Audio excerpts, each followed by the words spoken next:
ہشام نے بیان کیا، ان سے ان کے والد عروہ نے، اور ان سے حضرت عائشہ رضی اللہ عنہا نے بیان کیا کہ ہم رسول اللہ صلی اللہ علیہ وسلم کے ساتھ مدینے سے نکلے تو ذی الحج کا چاند نکلنے والا تھا۔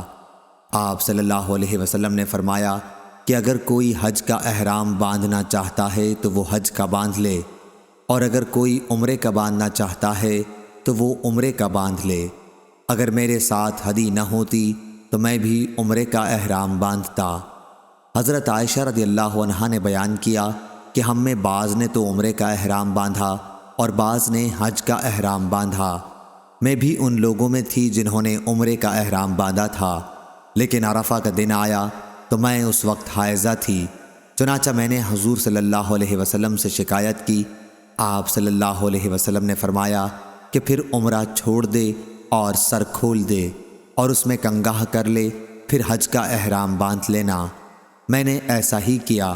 جب محسب کے قیام کی رات آئی تو حضور صلی اللہ علیہ وسلم نے عبد الرحمن کو میرے ساتھ تنعیم بھیجا، وہاں سے میں نے عمرے کا احرام اپنے اس عمرے کے بدلے میں باندھا جس کو توڑ ڈالا تھا۔